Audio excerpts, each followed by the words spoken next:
Bhagavate Vasudevaya. Om Namo Bhagavate Vasudevaya. Om Namo Bhagavate Vasudevaya.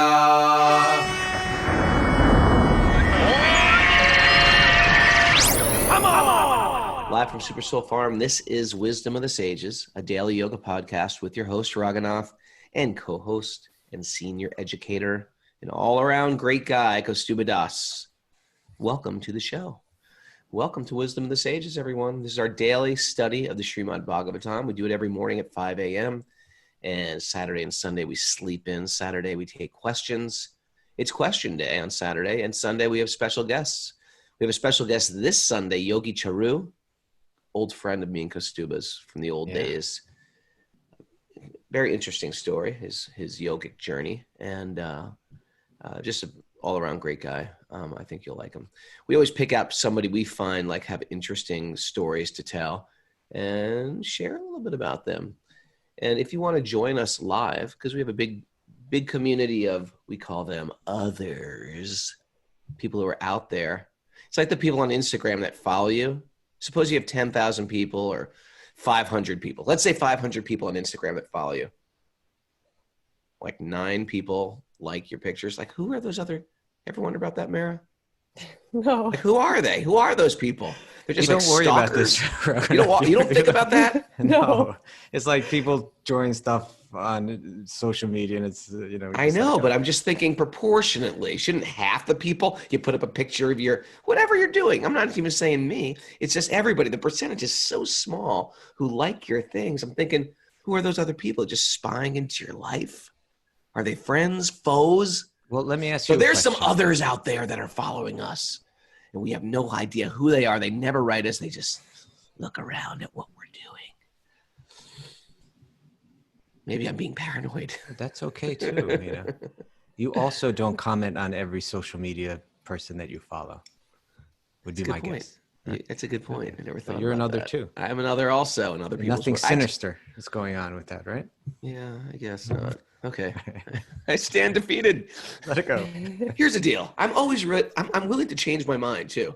I'm willing to be convinced of other thoughts, visions, vantage points. But we do like to hear from the others. Yeah, we do like to hear from the others. If you're an other out there floating around, let us know where you're at, where you're from. I really wanted to bring on Bhakti Ed for Walk-In Wednesday.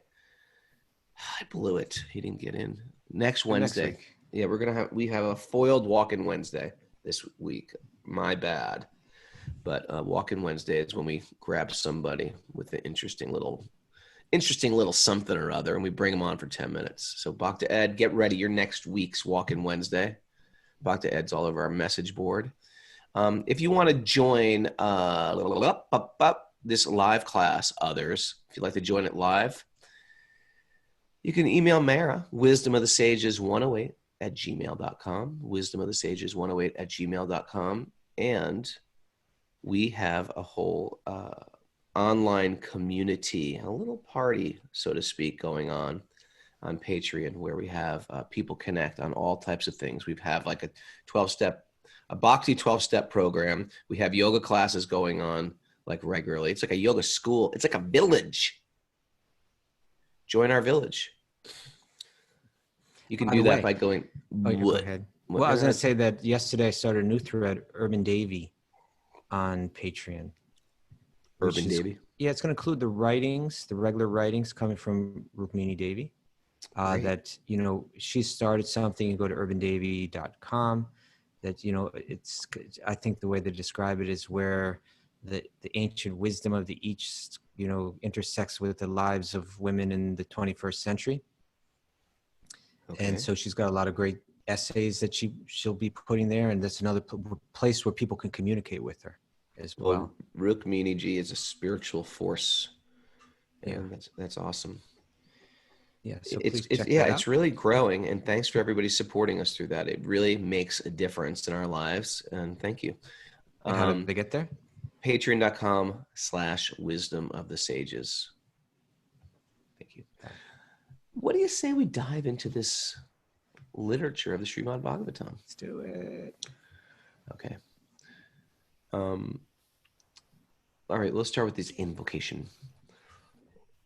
Narayanam namaskritya naram shaiva narottamam devim saraswatim vyasam tato jayam mudiraye.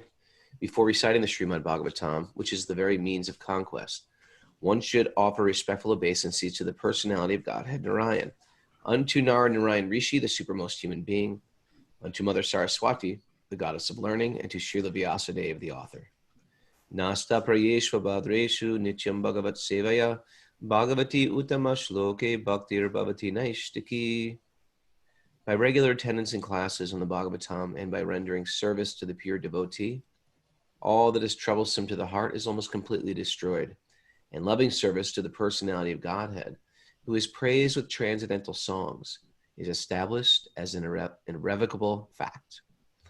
Om Jnana Tamarandasya Gyananjana Salakaya Chakshurunmilitam Yena Tasmai Shri Gurave Namaha. Very relevant prayer, the prayers to Guru. These are like important, and you'll hear them said all the time in all types of functions, before a yoga class, before a ceremony, before a marriage. They always give prayers and thanks and appreciations to people who have directed us in our life. And it's an important principle that if I'm feeling fortune on a spiritual path, Bhagavan or divinity or your higher power or sweet baby Krishna or Jesus or whatever you want to call your higher power has put people in our life to give us some type of direction. To the degree that we get more and more serious about our spiritual life, the more we realize I've always been sent messengers, but there's sometimes I've just never opened the door to them. I've sort of slammed the door in their face. Sometimes it comes in a form of a parent. Sometimes it comes in the form of a book. Sometimes it comes in the form of a swami or a priest or a lady that I met, or just a introspective person. But there's always been people sent to us to lead us out of illusion. And as I get older, I'm realizing, wow, I was never abandoned, ever. It seemed like I was completely abandoned in this period of my life, and I wasn't. There were people getting sent to me. And I'm also, in retrospect, I'm realizing there were very deep, dry spells in my life. And I realized that in retrospect, when you look back at the whole picture, like that dry spell was especially needed. You know, I needed to hit that rock bottom so I could spring off the bottom. So in Bhakti, we've been saying, it's sort of been our theme, Kaustubha, like once you bring Krishna or spirit into your life, even the most inauspicious things, the most unfortunate things become very fortunate, become very blessed. And that's like a constant reminder. As we have Krishna in our life, and we bring Krishna in our life, right now we're doing it by hearing sacred texts in the morning, by meditation or by chanting or by kirtan, or by the association of like-minded people. To the degree that we bring in spirit to our life, even the darkest times, even that rock bottom is a chance for us to spring to a higher place. And my prayer is that this very dark period in history, we're going through like such hell right now. I don't know about the rest of you guys. Materially speaking, things are crazy in my life. A rough year. It's a rough year. It's rough for different people. It's like stormy waters. And if we can use this sort of as our lifeline, our spiritual tradition, our spiritual culture, our spiritual family as a lifeline, we can come out of this very strong, very realized, and be able to offer people something in the future when they're going through this, instead of just drowning in this. So it's a great time to have a community. I mean, it's almost like we started this thing before everything. We just started it before everything went really crazy in 2020. And it's proving like, thank God we did. And in retrospect, it's almost like, what a divine arrangement this was, huh? We were on Zoom before Zoom was even known about. We were on Zoom with the community online before Zoom became a household word. Are you on Zoom? Yeah, I'm on Zoom. I'm doing that on Zoom. I'm Zooming it today. And I feel great. I personally, I feel grateful. I feel like Krishna set this whole thing up for all of us. And I want to share, because we call this wisdom of the sages, as if me and Kaustubha are the great sages. But we try to make it very clear, we're not the great sages. We are repeating what the great sages have said. We're in this with you. I'm starting to realize, like, I'm just talking the whole time. Sorry, Kaustubha. That's okay. It was great. I was like a boulder going down the hill, and I just had to share that. I appreciate it. Thank you.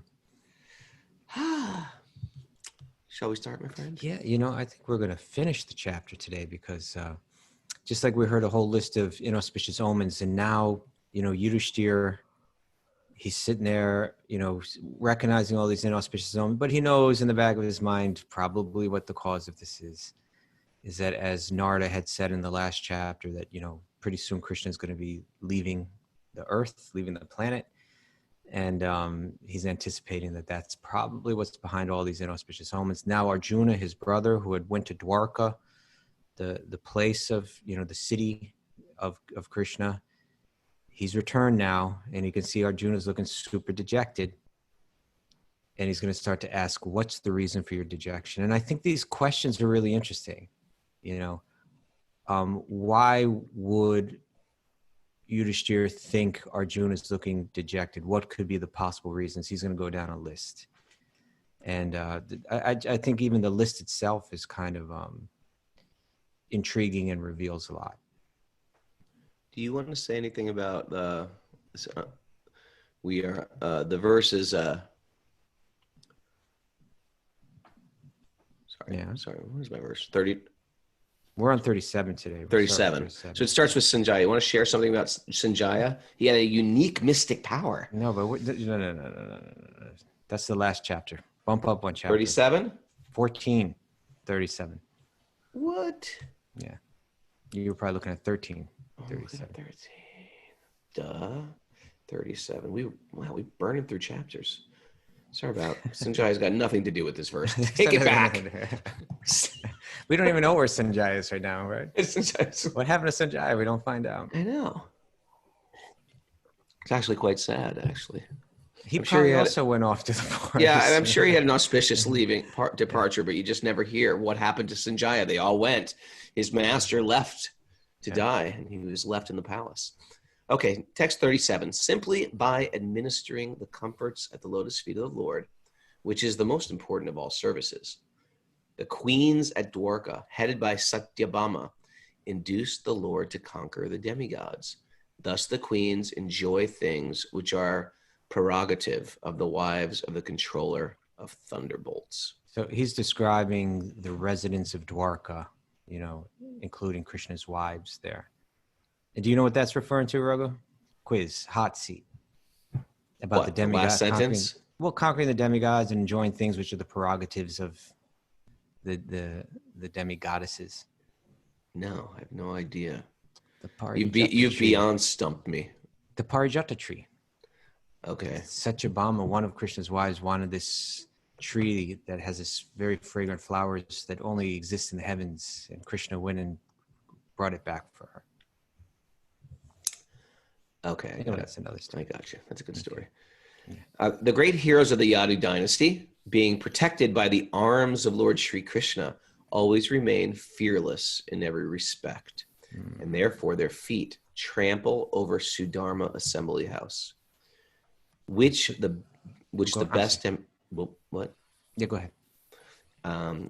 best demigods deserved, but which was taken away from them.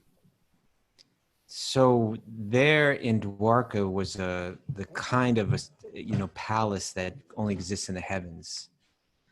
And but it's saying that the people there, what I found interesting about this is these words, akutopaya, fearless in every respect, right?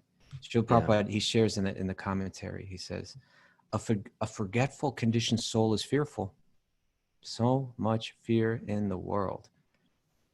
But a liberated soul is never fearful. Just as a small child completely dependent on the mercy of his father is never fearful of anyone. Fearfulness is a sort of illusion for the living being when he is in slumber and forgetting his eternal relation with the Lord, right? Because because we're forgetting who we are, and because we're forgetting the nature of our relationship with God, that God is always, we feel fear.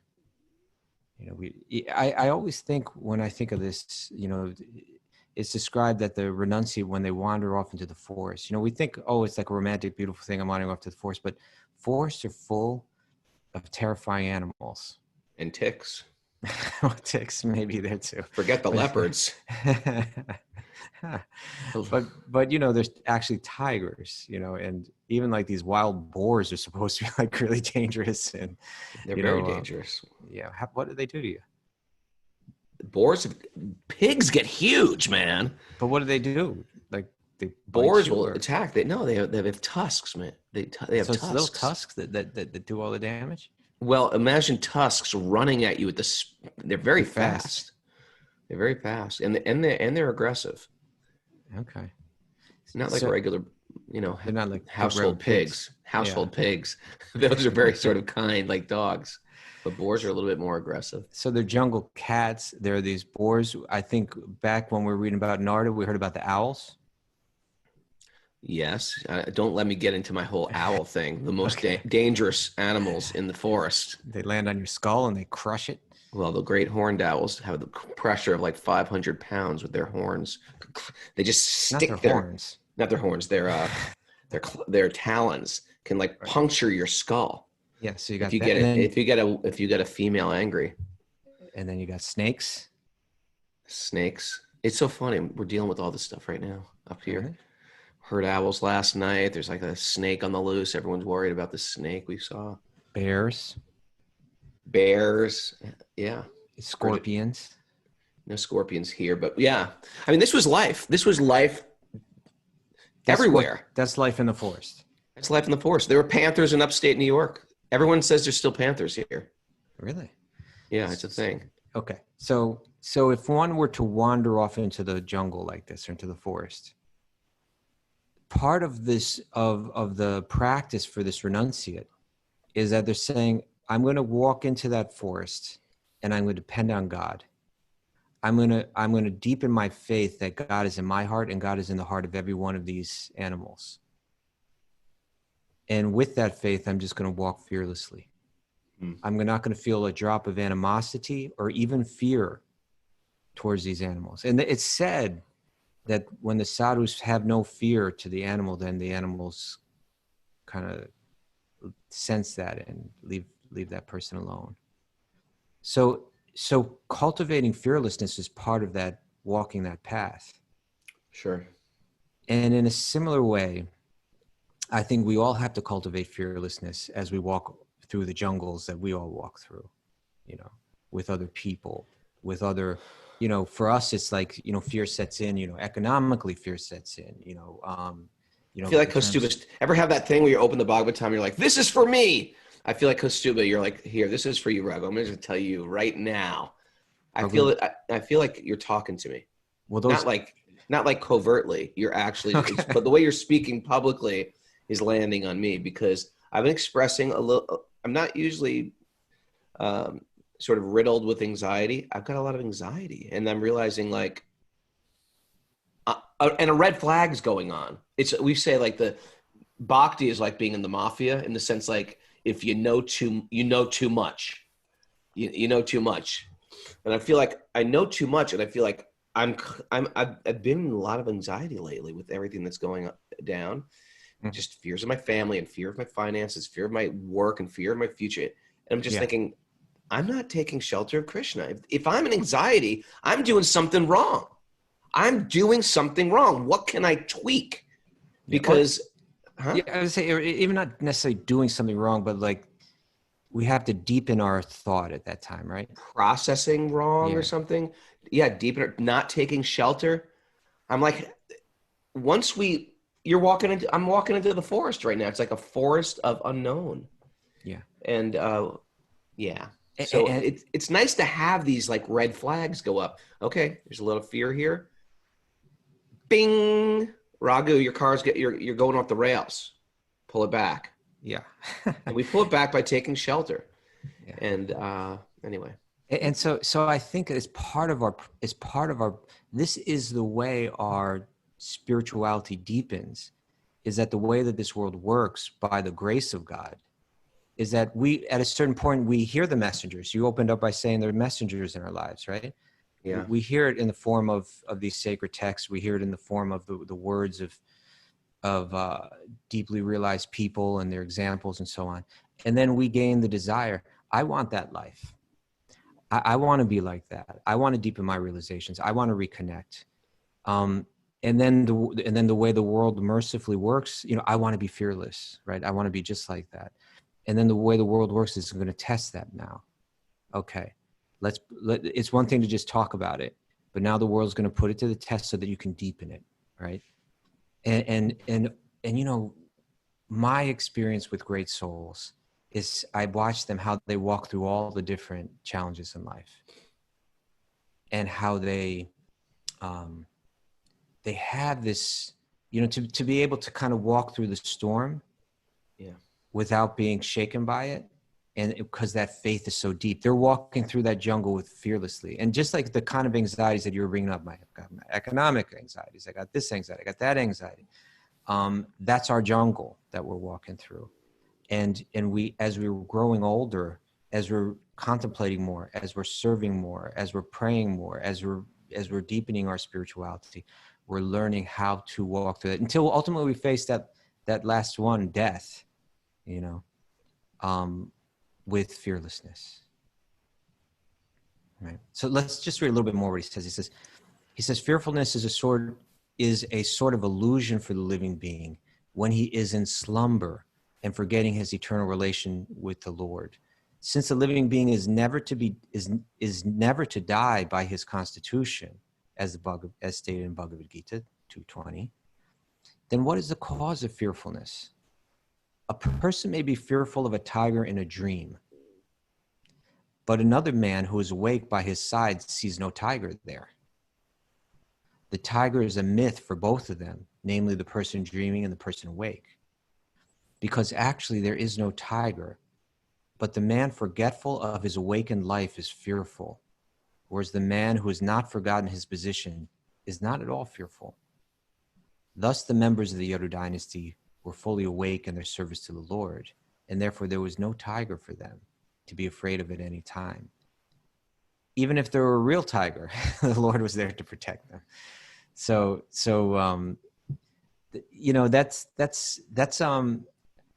a blessing, to return to that. We're Satchit Ananda, we're eternal. We need to realize it. We need to contemplate it. We need to reflect on it. We need to have it challenged by this world. And we need to deepen it and deepen it and deepen it until we move through this world fearlessly. Not that these challenging things won't come to us in our lives, but we will process them and respond to them from a platform of fearlessness. All right. Beautiful. You're talking to me today, Prabhu. All right. You're talking to me. And we're hearing about other things, other coyotes. And apparently Greg has a Bigfoot wandering around his backyard. They're real. I'm not going to say anything else, but I don't want to hijack this conversation, chase squirrels, but they're real. It's all real. It's all real. Hanuman is a Bigfoot, right? That's a Bigfoot. Hanuman's not a Bigfoot. He's a monkey. He is a Bigfoot. He's not a monkey. He's not like a chimpanzee or a langur. He's a Bigfoot. They're sophisticated animal-like people. Okay. And they're mystics. All right. That's not me talking. That's the Ramayan. All right. Yeah, you know me. Whatever. But I'm open to it. I'm open to it. I'm not going to shut that down just because no one's captured one. You can't capture a mystic who can make themselves disappear. How are you going to catch that? You can't catch it. You can't catch it. Okay. Next text. Mayor's looking over here like, oh man, he used to just go on for hours about this stuff. Thank God Kaustubha's here just to hold him, contain him. That could have taken over the entire Bhagavatam class. You're laughing. I was giving an extreme example, Mayor, but I was sort of being extreme, like I did that the whole class. Oh, and you're you laughing. would never You're do laughing that. as You if would I never did do that, Raghu. No, never. All right. Okay. Not at all. Okay. Yetis, we call them. Now we're going to hear all switching gears. Now we're going to hear Ignoring me saying Yeti. He just keeps going. It's okay. Now we're going to hear all of these different. Now, Arjuna is looking at his brother. I'm sorry. Yudhishthira is looking at his brother Arjuna, and he knows. He's trying not to drift over to the chat board right now too. He's like, "What are they saying about yetis, monkeys?" They believe it. They believe it. But so Yudhishthira is looking at his brother. His brother's a warrior. They live by a certain code. They have the faith that if they live by this code, auspiciousness will be there in their lives. But he's seeing that Arjuna is dejected. Did you break the code in some way? Did you live in a way that you shouldn't, and now you're feeling despondent because of it? Right? Or have you been treated in a certain way that you're feeling despondent? What is it, Arjuna? And so to me, it's very revealing the kind of things that he brings up here. Why don't we just kind of read through? Sure. The great heroes of the Yadu dynasty. Oh, I just read that. 39. My brother Arjuna. My brother Arjuna, please tell me whether your health is all right. You have appeared to have lost your bodily luster. Is this due to others disrespecting and neglecting you because of your long stay at Dwarka? Has someone addressed you with unfriendly words or threatened you? Could you not give charity to one who asked? Or could you not keep your promise to someone? He's starting to think of all the ways that Arjuna would be sad. Yeah. You are always... This is the kind of thing that would make someone like Arjuna despondent, right? Did you... Yeah, you weren't able to give carry charity. Out a promise? Yeah. Yeah, you broke a promise. Why are you sad, Kaustubha? I broke a promise. I couldn't give charity today. Excuse me, sir. Can you spare some money for coffee? I have no money. That could wreck your whole day, Kaustubha.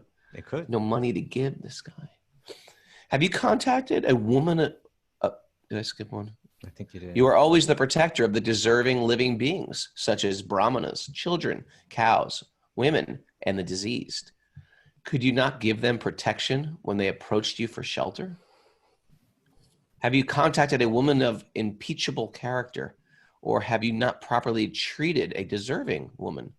Or have you been defeated on the way by someone who's inferior or equal to you? Have you not taken care of old men and boys who deserve to dine with you? Have you left them and taken your meals alone? I don't like eating alone either. I'd be a little sad. Why is Raghunath so sad today? He had to eat alone. Oh. I won't even eat. If I have to eat alone, I won't even eat. Really? Yeah, I hate eating alone. I'd Really? rather just not eat. Sometimes it's nice to eat alone. I don't like it. I like meals to be like, hey, it's a meal. Let's sit down and have a meal. All right. That's the Italian thing in you. Yeah. Have you committed some unpardonable mistake, which is considered to be abominable? Okay. Right. So let's stop there. There's only one more verse left in this chapter. Okay. And the last one is the most telling, because the last one is where he says he knows, he has a feeling of what's going on, right? But he's speaking to Arjuna and he's saying, okay, why are you despondent? Maybe there's a problem with your health. That's one thing. But then he says, have people spoken to you badly? Have they treated you unfriendly or with threats? Okay. It's natural that someone may feel some sense of despondency from that. But then he says, have you failed to give charity when requested or to carry out a promise that you've made? Right? Do we ever think like that, right? Is part of my despondency in life due to not being generous enough or to not being truthful enough? Is that the problem here? Right? We saw earlier in the Bhagavatam where Vyasadeva was feeling despondent and he was trying to get to the bottom of it. Why am I feeling despondent? Rather than just blame someone, looking inside oneself, Have you failed to give charity? Have you failed to protect people or animals that needed your protection? Particularly for Arjuna as a warrior, that was his duty, right? So you have a sacred duty in life. You know, that's your dharma. We should all have a sense of what is our sacred duty in life. And he's saying you have the sacred duty in life that you've embraced.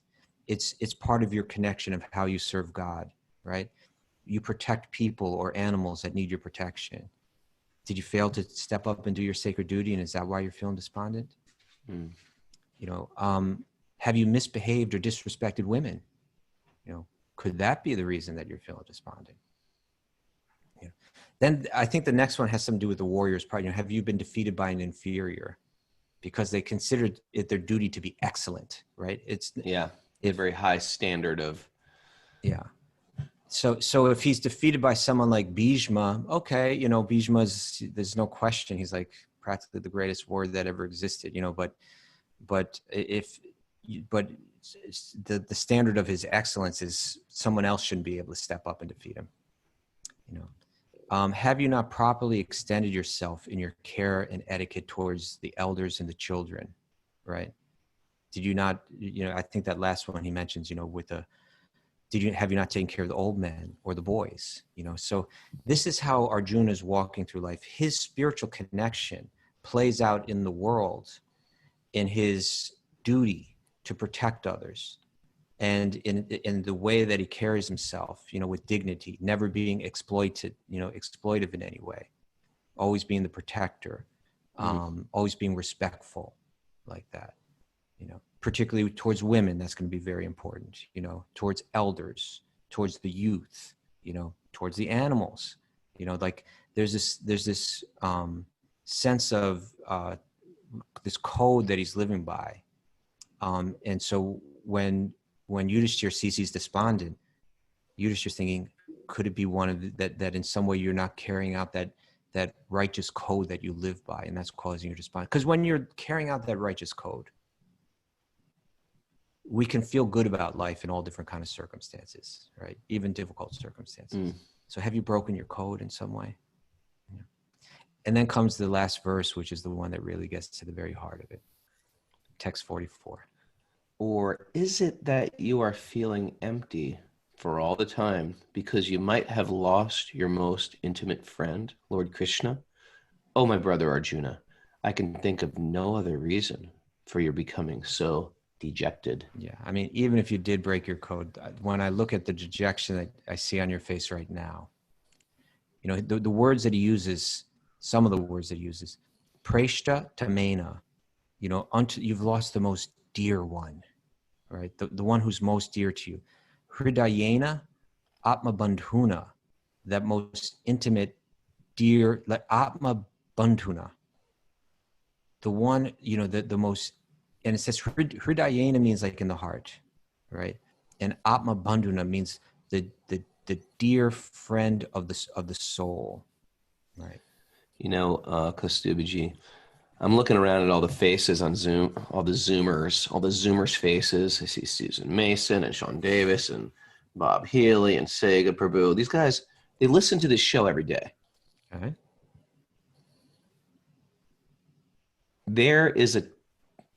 Once you sort of have opted in for your spiritual path and you're showing up regularly for your spiritual path, there's a type of like personal integrity that you just sort of feel about yourself. Like, I'm going to go forward. I'm going to go forward. I've got some challenges. I've got some weights I'm carrying, but I'm going to go forward. There is nothing more painful. Yeah. When you opt out of that. For some reason or another, the reversal is too strong, so I'm just going to opt out of my spiritual life. For now, I'm going to put a pause, put it on hold, and then you feel like, man, I've lost Krishna. I've lost God. It's the greatest. Arjuna's great despondency is, Lord, he's lost Krishna. Where's Krishna? Yeah. And for the devotee, they're always feeling like this, to the degree that I feel like disconnected in my spiritual life. And I can say in my life, when I felt very disconnected from Krishna, even if very good things are happening in my material life, there can be no greater pain right. than that separation from your spiritual path.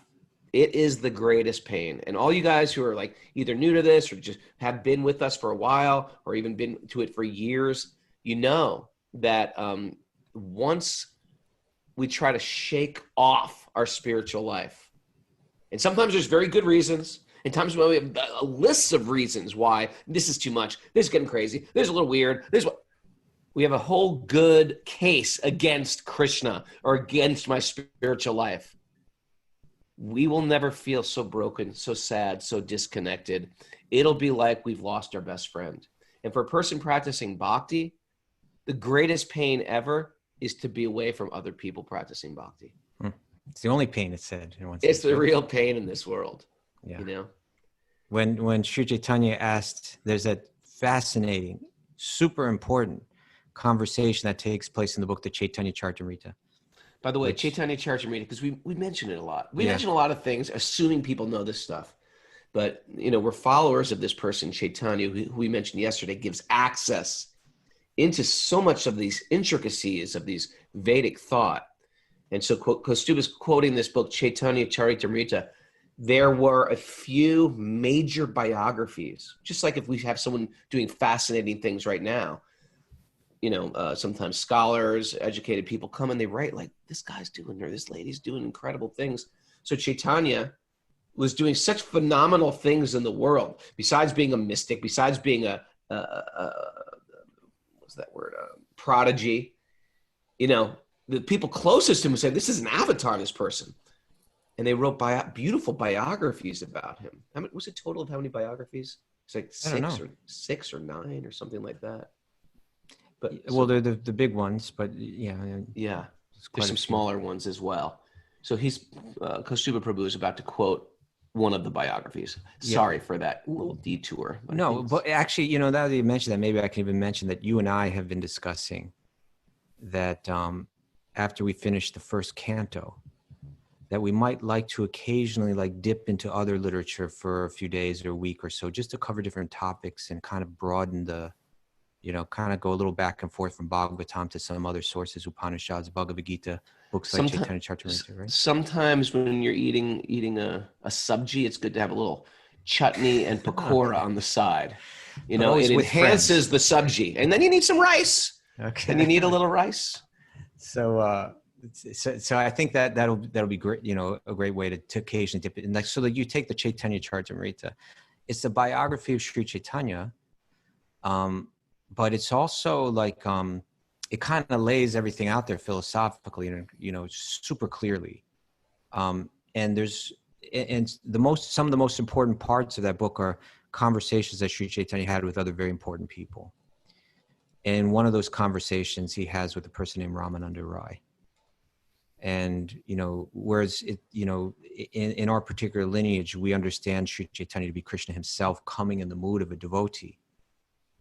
Right? We understand, we're actually coming in the mood of Radha, right? It's Krishna adapting the mood of Radha, the female energy of God, the devotional love.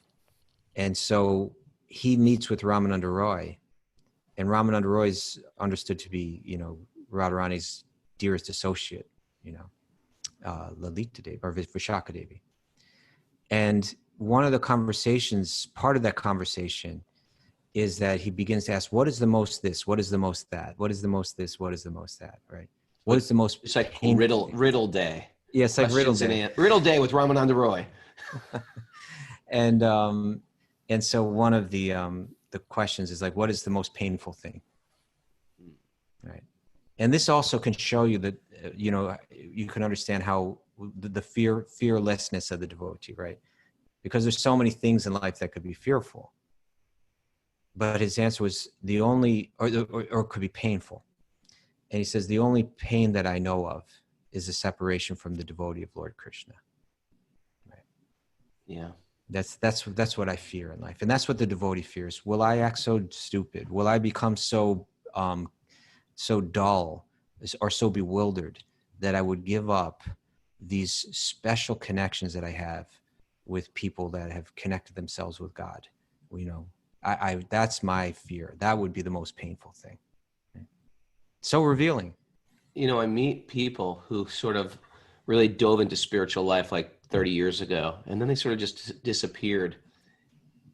And I see them now, and they have such fond memories of like, man, it was so close. And it's almost like they got a taste for it, and it's gnawing at them sometimes for years.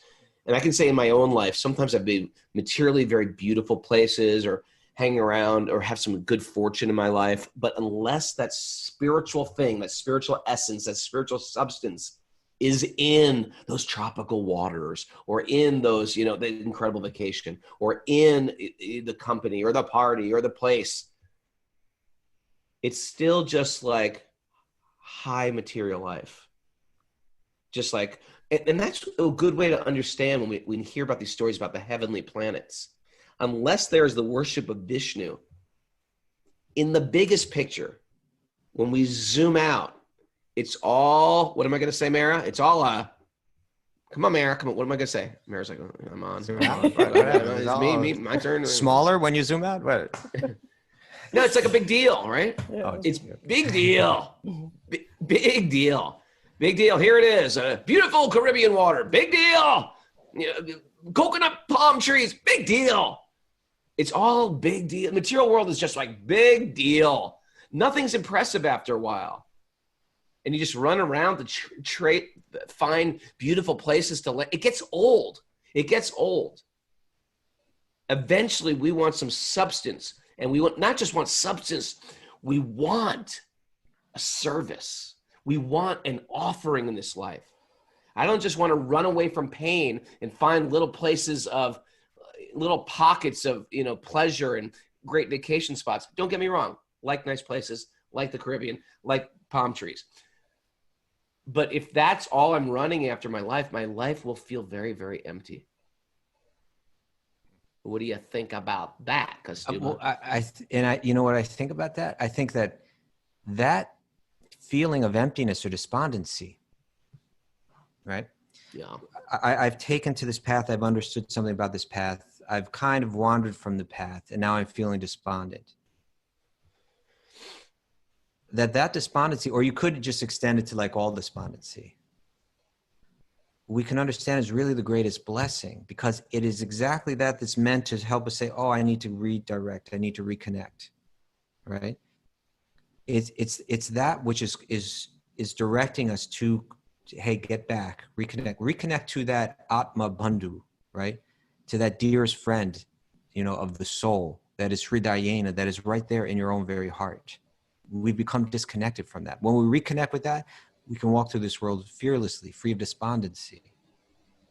But as long as we're disconnected, even those kind of highs are going to be followed by feelings of despondency, right? Even we get what we want, that thrill that we're looking for, and then it's followed by despondency. Right? And so, Yudhishthira goes through this whole list of things, and then he gets to the most essential and the realest one, that somehow you become disconnected from that dear friend in your soul, your deep, dear friend. For Arjuna, he was a friend not just within, but constantly without, right? And the next chapter, Arjuna is going to go through that. We were so intimate. Our friendship was so close and intimate. We went through so many things together. And the next chapter is really fascinating because it reads like Mahabharata. It's like highlights from. It's like if it were a film, it would be like flashing to, here's Krishna Arjuna doing this. Here's the Krishna Arjuna trailer. Yeah, exactly. And highlight reel. He's going through the highlight reel of all these things. It's only because of him that I won the hand of Draupadi. It's only because of him that I was able to do this. It's only because of him that I was able to do that. And now I feel like I have nothing. I feel like I've lost everything because I've lost my connection to him. So with Arjuna, it's like he actually, Krishna was his friend that he walked with and talked with. For us, we should understand that, Krishna's in our present incarnation. Krishna's in our heart, right? Krishna can live in our heart, in our mind, but we've made that disconnection, and therefore we're feeling despondent. And therefore, people practicing bhakti, they know too much. That means even if they fall into a deep type of maya, a deep type of illusion, it's never going to be the same as that illusion was before. it's always going to be now with like, what the hell am I doing? What the, you know what I mean? It's never like the full intoxicated, material world. It's never like that anymore. You know too Ignorance is much. bliss. You can't the ignorance is bliss thing. You can't fully enjoy the material world anymore. You know too much. Just, you know, just like, for example, I remember you should go out for Halloween, candy, free candy, woohoo! Then there was that day your mom said, hey, be careful. There's a guy out there that was found in the newspaper who put a razor blade in an apple. Oh, yeah. And you're like, what? I don't know if that's an urban myth, but yeah, they would always No, talk people about did right? that. Come on. How do you, Every year finding people like that. really? Razor blades in apple. You can't fully enjoy it if you know there's a razor blade in that sweet apple. This is the material world. Once you understand, like, there's danger, there's problems, there's psychopaths. How can you fully, right? There's leopards, there's panthers, there's scorpions, there's ticks. You can't fully enjoy Owls. it. Owls? And I'm afraid to say this, Yetis out there. There's Yetis. Yetis, we don't know they're bad, though. Okay. We're just trying to capture them. Anyway, my point is, once in what's my point here? The point is that once you've gotten this knowledge, this wisdom, this feeling of connection, if you turn from it, you can never enjoy that illusion in the same way again. Yeah. You know too much. And nothing will be the same. That's you in the recording What is studio? that from? Like What this is that from? Is that He how you do? touched me, he put his hand on mine, and then he touched me. Is that Barbra Streisand? I don't know what that is. It's just stored in the garage of my brain. Of nothing will be the same. But I like Once how you Krishna do touches this. you, nothing will be the same. I like how you do this thing where you put your hand over the headphones like that. You know like what? you're I in the do that a studio. lot. I'm watching myself back on YouTube, and I'm like, why am I always touching my face in headphones? No, but when you sing, you do like that. Yeah, I know. They do that in the studio. Merritt, can you do me a favor, Merritt? Whenever I start doing this when I'm talking, just like make hand gestures. That won't Okay. work. It needs to be one of those dog collars that you zap. Zap. Oh, yeah. All right, Kaustubha. What do we do now? We got 8 minutes left. We go to the next chapter. Oh, really? Start it up. All right, Yeah. man. Now we're on chapter Nothing will be 15. the same. The Pandavas retire timely.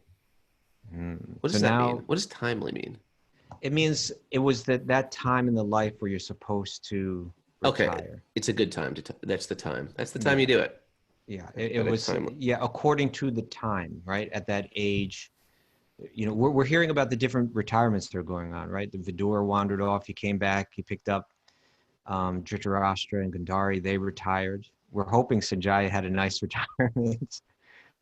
And Yudhishthir was making sure that, again, this is all tied into, who is this all tying into? All of these histories that we're hearing right now in the first canto, it's all tied to Maharaj Parikshit, because he's the one that's going to ask all the questions in the Bhagavatam moving forward. So Yudhishthir was making sure that Parikshit was going to be qualified to carry on, to be the protector, to be the king. And once he sees that he's there, then now the time has come. Don't hold on to your power. Don't hold on to your prestige. Don't hold on to your material opulences. Let it all go. And now's the time. It's a timely time to retire. It's a timely time. Yeah. You know, and it's interesting because these guys had a lot to hold on to. They were kings. It's not like they're walking away from, I got nothing. They have a lot of stuff, and they've got a lot of responsibility. They've got a lot of children and grandchildren, etc. So to break those attachments are very strong. And there's like, this is it. This is retirement. Yeah. So anyway, we're back in with text 1. Sutta Goswami. Sutta Goswami is the speaker to the sages of Namaskarinya. So we're back with the speaker to the narrator, so to And speak. we go, back out. Back out, zooming out. Zooming out. Sutta Goswami said, Arjuna, the celebrated friend of Lord Krishna, was grief-stricken because of his strong feelings of separation from Krishna. Over and above all of Maharaj Yudhishthira's speculative inquiries Yeah. So all of those things, could have been possibilities, but the real over and above all of those was his separation from Krishna. Due to grief, Arjuna's mouth and lotus-like heart had dried up. That's my email address, lotus-like. So, Due to grief, and Arjuna's mouth and lotus-like heart had dried up. Therefore, his body lost all luster. Now remembering the Supreme Lord, he could hardly utter a word in reply. With great difficulty, he checked the tears of grief and smeared his eyes. He was now very distressed because Lord Krishna was out of sight, and he increasingly felt affection for him. these are very deep spiritual emotions that are being described here. Right. Even that Maya we were just talking about, where you're thinking, oh, what have I done? What am I doing? I can't believe I did that. Even that stuff, for a person who's practiced bhakti, their Maya brings them back to Krishna. Because while they're in Maya, they're thinking, oh, Krishna, what have I done? Right? And that in that deep, it's like a loss of a love, bringing them closer to that emotion of, what have I done? What have I done? Why am I choosing this over Krishna? And there's a mystery about that too. A mystery? There's a mystery. Tell me about your magical ways, Kaustubha. There's a mystery. And the mystery is that those feelings of despondency that are connected spiritually, which Arjuna is demonstrating right now, that actually there's a deep ecstasy in it. Because in that state, you feel a deeper connection, right? The intensity of his longing, of his experience of loss here, is actually absorbing him more and more deeply in meditation on his connection with Krishna. And so therefore, and the example that's used to describe this paradox or this mystery, the material example that can't fully explain it but gives us a clue, is dry ice. Dry ice, yes. Dry ice, which is something that cools things, but if you touch it, in a sense, you burn. Right? It appears like, that's something you use for freezing things, but if you touch it, you get burned. Also very mysterious. Dry ice. Yes, that's why it's mysterious. So the devotional despondency, that feeling of separation from Krishna that has Arjuna crying right now, right? Wiping away his tears, hardly able to speak, his heart all dried up. That it is actually, it's actually a very deep spiritual emotion that brings out a sense of inner bliss. That's hard to describe. So if we are going through pain right now due to everything going on, I'll speak for myself. I have to notice, what is my pain causing me to go to? Why? Yeah. Why me? It's not fair. Why them? Why this? Why the economy? Why? If it goes to that, I'm not taking shelter of Krishna. If it goes to, oh, Krishna, what is your plan for me? Oh, Krishna, what would you like from me today? Oh, Krishna, our distress should bring us to this point where Arjuna is right now. It shouldn't be at blaming the universe or blaming the political situation. I want to blame oh, Krishna, what shall I do? Please give me loud direction. Please, Krishna, walk with me with this, Krishna. Let me take shelter of you, Krishna. And we find again and again in the Bhagavatam great distress from queens, from kings, from saints, great distress is happening practically in every page, but they're taking shelter. And we're sort of in training to take shelter in rough waters, in good times and bad times. And the focus of living that, what you just said, right? I'm going to live that life. That is said that effort, it makes liberation your rightful claim, right? Tatenu kampam, right? Text 10:14.8 from Srimad Bhagavatam, spoken by Lord Brahma, having been humbled, having recognized the glories of Krishna in his own ignorance, right? Then he offers these incredible prayers. Tatenu kampam susamikshimano bunjana evatma kritam vipakam hridvag vapurbir vididan namaste. There's your namaste right there. Namaste. Say that all the time. Turn that namaste into a clap. Jiveta yo mukti pade sadaya bhak. My dear Lord, one who earnestly waits for you to bestow your causeless mercy upon them, all the while patiently suffering the reactions of their past misdeeds, and offering you respectful obeisances within their heart, words, and body, with their heart, word, and body, and words and body, is surely eligible for liberation, for it has became their rightful claim. Boom. That's where you cue up the music, right there. I was ready. My thumb went. There was a little pause. I brought it back, a little pause. Well, it's another day of the Bhagavatam. Another day to clap your hands, another day to lip sync, another day to get this great community. Thanks, everybody, for making my life rich and sweet. I'm in debt to everybody here. Kaustubha, Mara, thank you for all your help. Bridgie, thank you, guys. Srimad Bhagavatam is here for us every day. Join us here on Zoom if you like. Email Mara, wisdomofthesages108@gmail.com. If you have not gotten to Apple iTunes, if you have like an iPhone, you can do this right now while you're clapping. Go and give us a 5-star review. It really helps. Say something nice in the review.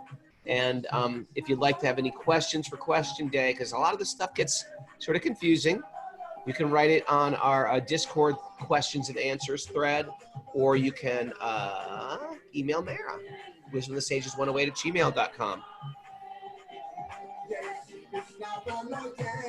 And now we do something quite bizarre, but it makes no material sense, but we find great bliss from doing it. We lip sync and dance in front of a computer. Who would think that this is so pleasurable? Jai Shri Krishna Bolo Jai Ram.